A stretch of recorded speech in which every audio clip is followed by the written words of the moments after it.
స్వామియే అయ్యప్పో ఇరుముడి మూవీ చూడప్ప అని అయితే ఇక పరిగెత్తుకుంటా ఇక గద్వాల్ ఎస్విసికి అయితే వచ్చేసాం ఫ్రెండ్స్. ఇక ఆన్లైన్ టికెట్లు కాబట్టి ఇక ఆన్లైన్లో బుక్ చేసాము. ఇక చాలామంది ఇంకా సమయం 5 నిమిషాలు ఉంది. ఇక టికెట్ తీసుకొని ఇక కొందరు తీసుకొని లోపలికి వస్తున్నారు. డైరెక్ట్గా మనం ఇక్కడ చూపించి లోపలికి వెళ్ళొచ్చు. ఇక కొద్దిగా కాస్ట్ రేట్లు మన గద్వాల్లో టికెట్ రేటు ఏదో మన ఈ ఎస్బీసీలో అంత దళిద్రం ఇది ఒకటే మనకి. ఇక మిగతాదంతా ఓకే. ఇక పాప్కార్న్ కూడా రేట్ ఎక్కువనే. ఇక వెల్కమ్ టు ఎస్బీసీ అని చూడొచ్చు మీరు. ఇక అలాగే మరి మూడు టైటిల్ పడింది. ఇక సినిమా స్టార్ట్ అయింది. ఫస్ట్ సాంగ్ వచ్చింది. ఇక సినిమా అయితే ఇక అయిపోయింది ఫ్రెండ్స్. నేను ఇక బయటకి అయితే వచ్చేసా. సినిమా గురించి ఇప్పుడు మనం మాట్లాడుకో ఫ్రెండ్స్. ఇరుముడి మూవీ ఒక అద్భుతంగా చిత్రీకరించి ఈరోజు జనాల ముందరకైతే తెచ్చారు. సో నాకైతే ఎగ్జాక్ట్ ఎంత చెప్పాలంటే అద్భుతంగా నచ్చింది సినిమా. Block buster. మళ్ళీ రవితేజ కెరీర్ లో పాప క్యారెక్టర్ అయితే సినిమాకి పర్ఫెక్ట్ సెట్ అయింది. రవితేజ గారి క్యారెక్టర్ అయితే అక్కడ ఒక తాగుబోతుగా, అక్కడ అయ్యప్ప స్వామి భక్తుడిగా అంత అద్భుతంగా నటించాడు. అక్కడ క్యారెక్టర్ హీరోయిన్ క్యారెక్టర్ చేసిన ఆమె కూడా సూపర్ సెట్ అయింది. సాయి కుమార్ గారి యాక్టింగ్ సూపర్. సినిమాలో మాత్రం ప్రతి ఒక్కరు అయ్యప్ప మాల గురించి ఉంటుంది అనుకుంటారు, అలాంటిది ఏం లేదు.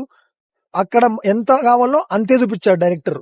ఇక్కడ మళ్ళీ ఇక్కడ పర్ఫార్మెన్స్ ఏం నడుస్తుందో అదే చూపించాడు. చాలా రొటీన్ ఉంటుంది అనుకుంటారు. రొటీన్ ఉన్నా రొటీన్ నే చూసిన సీన్లు గుర్తొస్తాయి కొందరికి. అవి కాకుండా కొద్ది డైరెక్టర్ చిక్కువైన విధానం సూపర్ ఉంది సినిమాలో. ప్లస్ పాయింట్ సినిమాకి ఏంటంటే బ్యాక్గ్రౌండ్ మ్యూజిక్ ఒకటి పాటలు అయ్యప్ప మాలకి పర్ఫెక్ట్ సెట్ కావడం, ఇక సినిమాకి కథ అనుగుణంగా మొత్తం సాగిపోవడం, ఇది సినిమాకి ప్లస్ పాయింట్. ఇక ప్రతి సీన్ కి కనెక్ట్ అయితే అవుతాము. స్టార్ట్ అయినప్పటి నుంచి అయిపోయిన వరకు కుర్చీలో కూర్చున్న వాళ్ళు క్లైమాక్స్ వరకు ఏడ్చేదే ఉంటది. క్లైమాక్స్ అయితే ఏడుస్తాము. అంత అద్భుతంగా చేశారు సినిమాని, చూపించారు మనకి. పాప ఎన్ని చెప్పినా తక్కువ. సినిమా చూడండి. కొందరు వంక తొంకలు పెడతారా, అవి పట్టించుకోకండి. సినిమా ఇరుముడి ఎట్లంటే అది నాకు సూపర్ ఫ్రెండ్స్. సినిమా మాత్రం ఇంకో విషయం, కథ చెప్పితే మీకు అర్థం కాదు. సినిమాలో 2 ట్విస్టులు ఉంటాయి. ఆ ట్విస్టులకి మైండ్ బ్లాక్ అయిపోతుంది. అంత హైలైట్ ఇచ్చాడు. అసలు ఎవరు ఎక్స్పెక్ట్ చేయము ఇలా జరిగింది అని. ఒకరిని అది ఇంకా చెప్పేది కాదు, చూస్తేనే తెలుస్తుంది మీకు. ట్యాగులు చూస్తేనే ఆ థ్రిల్ వస్తుంది. ఇరుముడి మూవీని తప్పకుండా చూడండి, మీకు వస్తుంది. పాటలకి, సినిమాకి, అక్కడ యాక్టింగ్ కి పర్ఫెక్ట్ సెట్ అయింది. బ్యాక్గ్రౌండ్ స్కోర్ జీవి ప్రకాష్ సూపర్.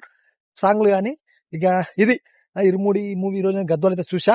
ఇక మీకు కూడా ఏమనిపిస్తుందో సినిమా చూసినాక చెప్పండి. నేను మళ్ళీ నెక్స్ట్ ఒక మూవీ చూసి చెప్తా.